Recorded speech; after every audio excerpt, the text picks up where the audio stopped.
Okay, so here is a project with the help of another you can knock out in about 2 hours. At my house, the garage gets a lot of traffic. With 3 boys coming and going, they can make a mess of things. The builders of our house left the garage steps unfinished.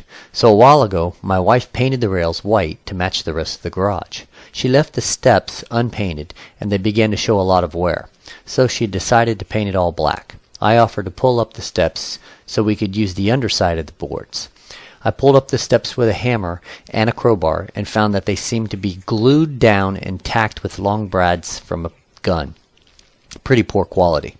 So I flipped the boards over upside down and hammered all the nails out, and then with a pair of pliers I pulled them. Even the back sides of these boards looked pretty bad, and I thought they needed to be planed.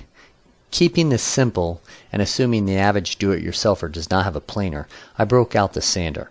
First a belt sander to save some time on those glue spots. They look like they would take some time to get up.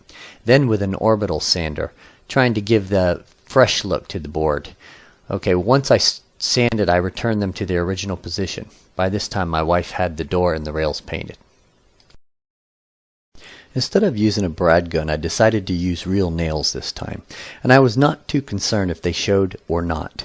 Remember, these are your garage steps, and they don't have to be perfect. So as I completed sanding the boards, I returned them to their positions. Now remember to put the top step on first, and then the kick plate. This is because the top step goes under the kick plate. Since I had to pull off the kick plate in order to be able to pull up the first step, I went ahead and sanded it as well. My wife painted it while it was still on the sawhorse.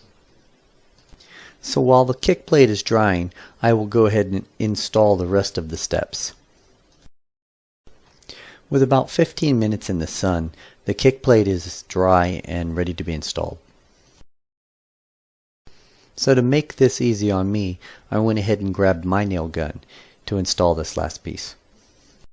So one last step to go, and that's to stain and polyurethane the actual steps. That'll bring out the color of the wood, and it's also a lot more lenient when it comes to dirt. Also, having a good coat of polyurethane on the steps will make them a lot easier to clean.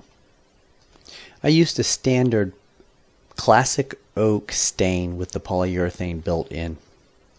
And for the rest of the steps, my wife used a black semi-gloss premium latex paint bought at Home Depot. Once finished, I thought it looked pretty good. Not perfect, but it was only a 2-hour job. And then again, this is only your garage.